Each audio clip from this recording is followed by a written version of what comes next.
right now about the Treaty of Ghent. Right? You don't know about it, and unless you've researched it, then I assume that you're going to not want to say anything about it. Same thing here.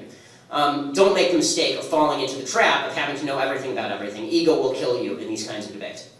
Ninth point here, let the other side have meaningless victories. Now this is a fun parlor trick that you can do with your liberal friends, if you have them, unfortunately. If you have liberal friends and you want to do a fun parlor trick, this is what you do. They say to you something like, aren't you for immigration reform? And you say, yes, absolutely, I'm for immigration reform. What does that mean? Anyone? What's immigration reform? There have been a bajillion separate bills over the past 20 years about immigration reform. It's a term that means nothing. When people are, aren't you for, sure, I'm for diversity. Sure, I'm for multiculturalism. The victory means nothing. For a second, they'll feel really good about themselves, they'll feel like you're a moderate, and then they'll realize that there is nothing there. Like, really nothing there. And this is what, this happens in multiple, you can do it on virtually any issue. And I think on the gay marriage issue you can even do this. I mean, when I'm asked about gay marriage, I'm not a proponent of the government sponsoring same-sex marriage in the way that it sponsors traditional marriage. My position on same-sex marriage is that the government should get out of the business of marriage entirely, because I don't want the government leveraging gay marriage as a tool against religious institutions, which is what this was all about in the first place. But you can give the other side victories that, practically speaking, don't mean anything, and it's important to do that so that you don't look like an obstructionist, even if you are opposed to everything that they stand for. Okay, final point here, and this is probably the most important of all of them, is body language matters.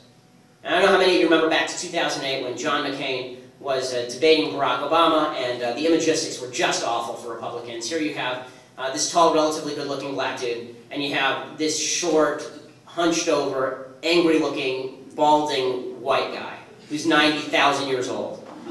And John McCain wasn't just a bad-looking guy, and he wasn't just hampered by war injuries. He looked angry all the time. He looked pissed, just super pissed. In those debates, you remember first of all, the most idiotic form of debate, and Republicans should cut this off immediately, is this idiotic walk and talk debate. Right? We walk around the room like we're sponsored in one of these charity marathons, and we're all going to buy $5 for every mile that Mitt Romney walks around the circuit. Those debates are idiotic, but John McCain, in those debates, is holding his microphone, right? That's one of the things you do, you hold the mic, like you're a lounge singer in Vegas. And John McCain is holding the mic like this. Right? And you can actually see the white of his knuckles. Right? If you're white-knuckling the microphone, you're doing it wrong. Right? Whoever looks most pissed in a debate loses, immediately. Doesn't matter what you're saying. Doesn't matter the substance of what you do. All that matters is how you look. This is what John F. Kennedy learned in 1960, famously. The debate between Nixon and Kennedy in 1960, famously, everybody who listened on the radio thought Nixon won. Everybody who watched it on TV thought Nixon lost, because he was sweating and he was sick and he had the flu and he banged his knee against a car door, literally, just hours before, and he was standing there shifting foot to foot because his leg hurt. Imagistics matter. This is something the left has always understood. This is why the left's control of Hollywood is so vitally important. The right does not get imagistics. Everybody, on the right kind of laughed when the left made fun of Marco Rubio for sipping water in response to the State of the Union. Remember this when Rubio was speaking, and in the middle, the frame is here, and he ducks out the frame, and he grabs the water, and he comes back and he swigs it. Right? Well, it wasn't actually something to make fun of when he did that. That was actually a serious thing for Republicans, in the sense that he looked nervous. And he looked nervous, that's why he went for the water. And not only that, it spelled that the Republican Party was too incompetent to put a glass of water on the podium before him. They had to put it like 3 miles away. He sprinted over to Capitol Hill, picked up a bottle of water from his desk, sprinted back, got behind the camera, and then stood there panting. Imagistics actually matter in this debate. This is why, in 2008, it was over from the beginning, for a couple of reasons. One, John McCain didn't do anything I'm talking about with regard to character. He held off on character, and that's why he lost. By the time he tried to attack on character, it was too late and he looked desperate. There's another reason he lost, and that is that if all you had to do to know that this campaign was over, before you knew it was over, was look at the conventions.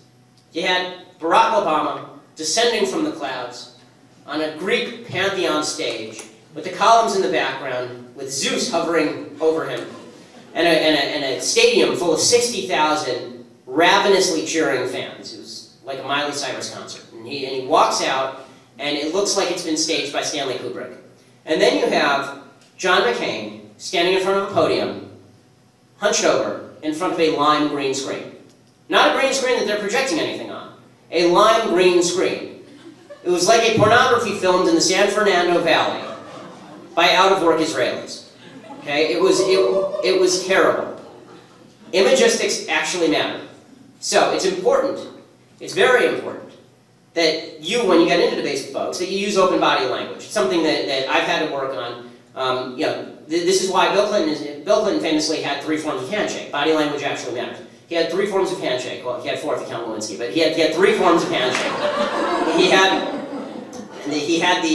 the nice to meet you handshake, which was like a normal handshake, and then he had the you're a potential donor handshake, and that was he would put one hand, shake your hand, the other hand goes around and hits the forearm, right? That's I'm comfortable with you, and I'm gonna get money out of you. And then he had the you're my best friend, Jeffrey Katzenberg, please sign me a $5 million check handshake, which was the sort of Filmer bear hug. This was the, you grab the hand and you go up to the shoulder and you hold the shoulder.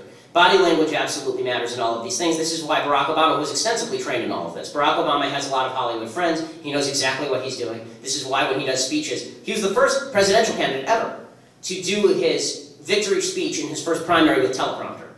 And people made fun of him, but he understood. He was not speaking to the people in the room. He was speaking to the people who were watching on CNN. And Ted Cruz should have done this when he was on C-SPAN doing his filibuster on Obamacare. He should have spent the entire time looking into camera. He was looking around the Senate chamber. Right? He should have ignored the Senate chamber. The senators don't matter. Who cares about those guys? He should have been looking up into the camera. Right? These are things that you should know, not just in terms of media appearances, but when you're talking with folks. Lean back in your chair. That's a sign of openness. Open hand motions, no fists. Right? This is why Clinton used to use this. Right? It was the fist, but it was the thumb on top. It was that. Won't go into it. Again, this is probably the most important of everything I'm saying. You have to look like a nice person in order for people to believe you're a nice person. Scientific studies show that within literally a tenth of a second, people have judged you as a nice person or somebody they don't want to hang out with, and those opinions rarely change. So you really do not have a second chance to make a first impression. Okay, so those are the 10 tips. I can read those off again for those who missed it, because I know I move through them pretty quickly normally. The first is that you should walk toward the fire. The second is that you need to frame your opponent. The third is you have to frame the debate in terminology that you think is valuable. The fourth is to spot inconsistencies in the other side's position. The fifth is to force the other side to answer questions. Sixth, don't get distracted by their random bullcrap. Seventh, if you don't know something, admit it right off the bat. Eighth, don't get sucked in by the paradigm just because the guy's on your side. Doesn't mean you have to support him. Ninth, let the other side have an occasional meaningless victory. It makes them feel special and wonderful and fuzzy and warm inside. And 10th, body language actually matters. So, you know, don't grip the podium like I've been doing a little bit. Bottom line here is this. When you go into this fight, it will be a fight. It is not going to be fun unless you make it fun. For me, it's fun. This is why it's important to study. It can be fun. It can be a blast. If you don't give a damn what they say about you, it can be some of the most fun in the world. When you realize that the words they say have no power over you, it's a thrill. When someone calls you a racist for the first time with no evidence, and you come back with, really?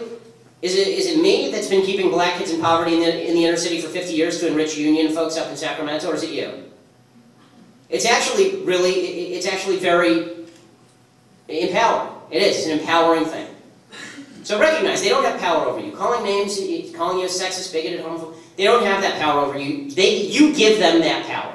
That is a power you have to give them. It's a power Republicans have given the media. Why Republicans, Reince Priebus was right to say to CNN, we're not going to do our primary debates. What he should have said is, we're not going to do it depending on the moderator. Forget this Hillary documentary.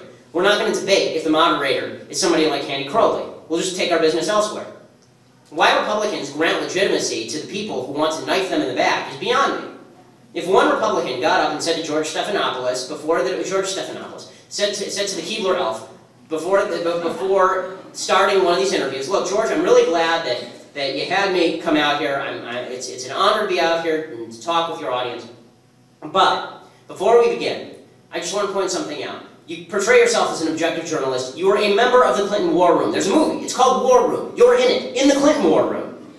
Right? You're an ardent leftist. And everybody knows you're an ardent leftist. And you walk out leftist talking points that you likely get directly from the Obama administration. Now, I'm a conservative. If you're willing to acknowledge that you're a liberal, we can go on with this interview. If not, I'm going to take issue with pretty much every premise that you throw at me in your questions.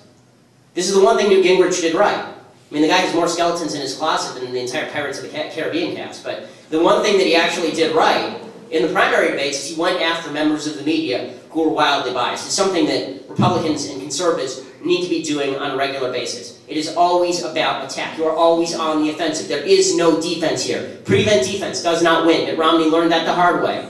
Attempting to have rational conversations with people who call you a racist is not rational. It is stupid. You are granting them power over you, power to destroy you. Don't do it. Go right at them.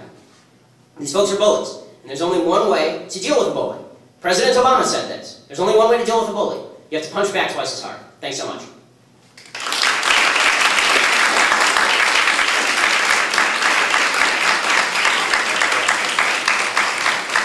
Okay, so here's my perspective on the government shutdown. The initial strategy was the height of idiocy. The initial strategy, which is we're going to shut down the government unless President Obama agrees to repeal his signature legislation, was really, really, really dumb because it ignores a couple of basic facts. One, the media is controlled by the members of the media, and two, President Obama is President Obama, so unless our plan involved somehow finding a Prince and the Pauper scenario, we find like President Obama's Republican twin somewhere, and we bring him in the dead of night, we sneak him in, and we recreate the movie Dave, President Obama was never actually going to sign repeal of his signature legislation. He was just going to, it turned the debate from is Obamacare bad into which do you hate more, Obamacare or a government shutdown. So I didn't like the initial strategy. Now, that being said, the good news is the Democrats are some of the dumbest people in the world. They've somehow turned this into a Republican victory. Ted Cruz had boxed him into it was a serious box canyon, what he had done. I mean, he actually had put himself out there in the position of filibustering a Republican CR. Right, a Republican continuing resolution. He was filibustering a House resolution because he was trying to prevent it from going to the floor. Now, if that sounds nonsensical to you, it's because it sounds nonsensical to the vast bulk of the American people. It doesn't make a lot of sense. However, once it turned into the Republicans negotiating with themselves, then the debate shifted. Once they kicked it back to the House, and then the House came back with, okay, let's delay Obamacare for a year. And President Obama said, no, I'm not delaying, it can't be delayed for 5 minutes, not 5, everybody needs Obamacare right now. It needs to be delayed, and it can't be delayed. It has to happen right now. Sure, I delayed it myself. Sure, I signed an executive order that delayed it for all the businesses in the country for 1 year. But you're going to pay for it, right? And these Obamacare exchanges, they're going to be wildly successful, right? What killed that meme was the Obamacare exchanges were not wildly successful. They were wildly disastrous. The Washington Post today ran a picture of a unicorn. Okay? They did. They ran a picture of a unicorn, and the article was about how they were searching in vain for the one person who had successfully signed up for an Obamacare health exchange. There are literally, Blue Cross Blue Shield of North Carolina reported that over the course of the last 2 days, when the Obamacare exchanges have been in place, Blue Cross Blue Shield of North Carolina is one of the biggest insurers in North Carolina. They've had one successful application. So Obamacare was saying we need it right now. We can't delay it. So that was a loss for him. He looked like an idiot. It looked like the thing needed to be delayed anyway, and out of his own personal pride and spite, he felt the need to rush it through. Then it got even worse. The Republicans took it back, and they sent back another House CR, and this House CR delayed Obamacare for a year, and it also included a provision that would strip federal subsidies for all of the members of Congress and for members of the Obama administration on Obamacare. And again, the Senate sent it back. And President Obama said, I will not negotiate on any of this. Then the House sent a CR over and said, we just want to sit down with you guys. Can we please sit down with you guys in conference committee? And Harry Reid said no. So now it was the Democrats being obstructionists and not the Republicans. And then on top of that, we actually ended up with, and this is why I actually now love this strategy, I went from hating it to loving it. Why I now love the strategy is because we are now what the government should be. The government is supposed to be funded piecemeal, gang. You're not supposed to have 1,000-page omnibus package bills that you can vote up on or down on and then make excuses about. Understand, omnibus packages were designed by Congress people to avoid culpability and responsibility. That is the purpose of them. You put 1,000 things in there. If they vote yes on it, they say, well, I had to vote yes because there was something I liked in there, and something you liked in there. And if they vote no on it, then they say, well, there was something in there that you hated. Right? There was something in there that you absolutely... So there's no answerability. What funding the government piecemeal does is it puts people on record as being for or against specific legislation. And so when Harry Reid goes out there and says, no, I don't want to fund the National Institutes of Health. Well, why, Harry? Because there are 1,100 people. And boy, can that guy suck a yard of room. Because there are 1,100 people at the Navy Yard who are out of work. Right, so a kid's on cancer is supposed to die, even though you want to fund it. I know you want to fund it, because you vote for funding. So you're cutting off this kid's nose to spite your face. So the strategy has now worked out well, thanks to the complete idiocy of the Democratic Party. It didn't have to work out that way. I'm glad it worked out that way, obviously. I wish that the original strategy had been better thought out. As far as the end game here, the end game is going to be that Republicans will likely wrap this into the debt limit. Democrats will likely wrap it into the debt limit. We're going to look at a shutdown that will probably last, I'm going to go with 25 days. It's going to be a long shutdown. It's not going anywhere because Obama feels like it's a political winner and Republicans feel like momentum is on their side. And then they'll try and figure out a solution to the debt ceiling. They'll raise the debt ceiling probably in exchange for getting rid of the federal subsidies on Obamacare and possibly getting rid of the tax on medical devices. That's my prediction. If I were a betting man, that's where I'd put it. And for Republicans, that's actually not a small victory, considering that they control one half of one branch of government. So that's my take on the government shutdown. Okay, so someone wants to know how they can hear you on the radio. Okay, that's an easy one. If you're up here, or down here rather, so you cannot, I don't think our signal carries all the way down here. If you're anywhere near the LA area, you turn into 870 on your AM dial from 6 to 9 in the morning. And I do a show with, you can hear me use these tactics all the time if you really love them that much. I battle it out with a liberal guy named Brian Whitman every morning on a show called The Morning Answer, and we have a gal named Alicia Krauss is there as well. She's conservative. And so you can listen on 870 AM, 6 to 9 in the morning, or you can log on to krla870.com, and it streams live online. Okay, thank you. Another question, how should Republicans frame the debate over Israel and Palestine when liberals argue constantly over Palestinian suffering? Well, the answer is that if you are an advocate, I mean, look, my wife is Israeli, I was married in Israel, I'm an Orthodox Jew. Israel is near and dear to my heart. If you are in the business of defending Israel, you're losing already. You cannot be in the business of defending Israel. Not because Israel is indefensible, but because the person is not going to listen to the defense. Okay, defense is not the solution. Offense is the solution here. You need to ask the person why they're that much of an anti-Semite, that they are holding Jews to such a wildly different standard than they hold Muslims. So it's okay with them that the Muslims in the Gaza Strip have elected an open terrorist group, Hamas. It is okay with them that the Palestinian Authority and Hamas in the Gaza Strip routinely murder gay people. It is okay with them that schools are largely closed to women throughout the Arab world. It is okay with them that radical Muslims all over the Middle East are giving clitorectomies, the most barbaric form of human depravity, probably in the world today, that they are inflicting that on girls in the Muslim world. If these are not issues to them, but the Jews are issues to them. So why are the Jews issues to them? Why are the Jews so special?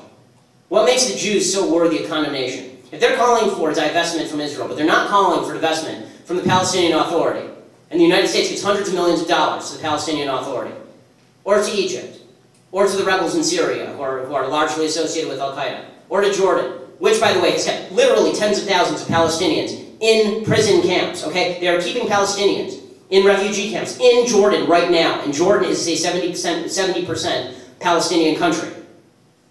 If that doesn't bother them, but the Jews bother them, why do they hate the Jews so much? Well, what exactly makes the Jews so special?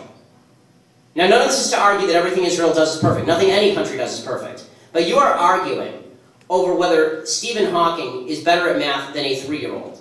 Okay, when it comes to human rights, Israel may have flaws. Israel does have flaws. But the flaws in the Muslim world are so much broader and so much more horrific than anything that Israel has ever engaged in, that it is pure mockery of basic intellectual function to suggest that Israel should be singled out for condemnation. It's morally blind and it's absolutely depraved to make that argument. Especially, again, you're talking about groups of people that support suicide bombing. You're talking about groups of people that want to forcibly keep people in poverty. You're talking about groups of people. Notice something. The other side, Israel's an apartheid state. If Israel's an apartheid state, Israel has 20% of its population is Arab.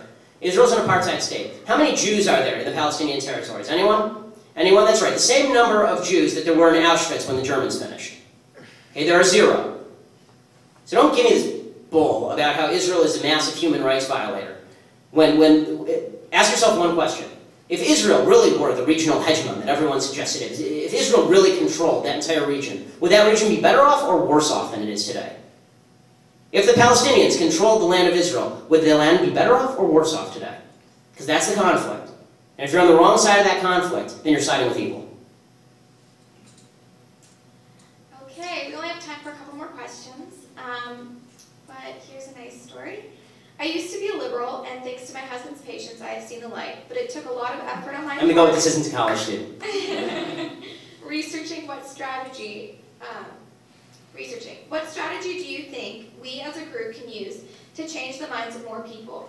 How will it work if it takes effort on the part of liberals to prove themselves wrong by researching the facts?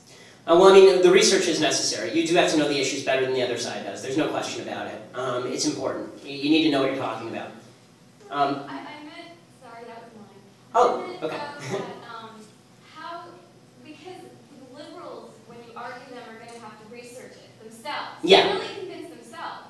And so if they're not putting in the effort, how are you supposed to convince anybody if they're the ones that really have to really research? Well, you have to pick your targets. Meaning you can identify certain people who will go do the research and become smarter and figure things out. And then there's the vast group of people who vote based on feelings. The truth is, most of the important decisions in life we do based on feelings. You know, my wife is going to give birth at the end of January. If I looked at that financially, I'd be freaking out right now. And I mean, but I couldn't be more happy about it because that's based on my personal feelings and my personal religious convictions, and it's going to be incredible. But that's a feelings-based thing. Most people vote based on feelings. Most people take a side based on feelings. So you have to do two things with liberals. You have to rob them of that unearned sense of moral superiority, number one. They can't feel morally superior. If they do, they will stay where they are. And number two, you have to then make them feel that folks on the left are morally inferior. And this is the harder part, and this is the part that sounds mean. But guess what, gang? Folks on the left are morally inferior if you are for 60 to 70 years of keeping people in poverty. If you have, we're not living in 1932 when this experiment had not been tried. We're now 80 years down the road. Right? We're 80 years down this road. At a certain point, ignorance becomes sin. At a certain point, if you are still arguing for a massive bureaucratic government to take care of people's lives, after all we've witnessed in the 20th century, then you no longer get to stand on the same moral plane that we do, because the evidence is against you. I'm not going to assume your good intentions. I'm going to assume you're a smart person. I can assume one of two things. You're stupid, right? Or I can assume that you're malevolent. Those are the only two things I can assume, because the evidence is not on your... Now, if you come to me with evidence and you prove to me your case, then you're neither stupid nor malevolent. We can have an honest conversation. But if you have no argument for your side, then you're either stupid and ignorant, or you're malevolent, and you actively want the policies that you're advocating for to fail. And it's important to make people feel that risk, because that's how we feel on the right. Right? This is how they've convinced so many kids who are conservative going into college. They come out liberal. The way they do that is by making them feel morally inferior for being conservative. Right? They make you feel like you're intolerant, you're a bigot if you believe in the Bible. They make you feel like you're a jerk if you don't believe in affirmative action. It must be that you hate black folks if you don't believe in affirmative action. And most people they really don't know the arguments on both sides. They don't know. You should know this is what I was saying before. You should know the arguments on the other side as well or better than you know the argument on your own side. Because this is why I've always encouraged conservatives to go to liberal colleges. Because it gives you the opportunity to hear what the left has to say, however dumb it may be, and then figure out counter-arguments to it. It's an opportunity that the left doesn't have in college. They go to college and they just hear that they're the wondrous offspring of Athena. And they're told that they are the glory children of the sun goddess. And therefore, everything they do is blessed. They can be the worst people in the world. They can be an American hero, as they have 6 abortions, as long as they believe the right things. That's all that matters. Believing the right things is a patina of legitimacy granted upon you by your all-wise, all-knowing professors who have never actually had to hold a real job, but get to stand up here and talk all day at you about things that don't matter and could never earn them a living in the real world. This is what the entire political science department of every major university does. I was a political science major. I'll admit it. Easy A. So, that's it. So, when it comes to convincing liberals, bottom line, pick your target and then go on character. And if they're willing to come back to you with evidence, then great. That's an honest conversation. Okay, we only have time for one more. And this is an especially important question given the current climate of conservatism on college campuses. Where are libertarians wrong and where are they right? That's a good question. Okay, where libertarians are right is in their general belief in personal freedom and liberty. Right? Their general take on freedom and liberty is exactly correct. The idea that you are given the ability to govern yourself, and that the government infringing upon that ability is a violation of your soul. I mean, that really is kind of the baseline libertarian argument. That they're correct about. Where they're wrong is the assumption that a détente will be declared between the left and the right on issues of social morality. And they're wrong on the idea that social morality does not have an impact on fiscal discipline. Unfortunately, libertarians tend to believe that you can have a world where everybody acts as they choose without really the societal standards of religion per se. Religion is an enemy to a lot of libertarians. And that will not result in human suffering that is then used by folks to argue for higher levels of government interventionism. Libertarianism is a very quick and clean philosophy. It really is. It has a lot of attraction. And this is why I'm a libertarian-leaning conservative. Where I disagree with libertarianism is, first of all, there are a lot of strains of libertarianism. There's the pro-choice libertarian who makes no sense, and then there's the pro-life libertarian like Rand Paul, right? Rand is a pro-life libertarian because he believes that a baby in the womb is a human being and therefore has rights. Where I think that libertarians go wrong is when they suggest that if you leave everyone to their own devices, that it's their predictions that are wrong, not their philosophy. They predict that if you leave everybody to their own device, and if we make a basic social agreement with each other, that I'm not going to rely on you and you're not going to rely on me, it's sort of Ayn Rand philosophy, then we'll all be better off. There's only one problem. That philosophy has never actually been applied in real life because human beings don't act that way. When human beings are suffering, they look to somebody else for help. When human beings are in a dire strait, they look to other people for help, and people are more likely than not, they try to help them very often, but they usually try to help them through the mechanism of government. So if you really want a libertarian, more freedom-loving America, what you need to do is you need to foster social institutions that prevent that sort of suffering in the first place. Now that's not an argument for big government, because government's really terrible at that. Government is really awful at that. But libertarians should be in favor of I think libertarians, for example, should be very much in favor of the growth of religious institutions, because religious institutions are what keep people on the straight and narrow, for the most part, when it comes to social morality. And without that, you get an inordinate number of people really harming themselves physically, mentally, and spiritually by acting as though there are no consequences to the things they do. And then only later they find out there are consequences, and then they ask for people to lean back on. And people try to give that to them through the mechanisms of government. So it's sort of a nuanced argument that I'm making against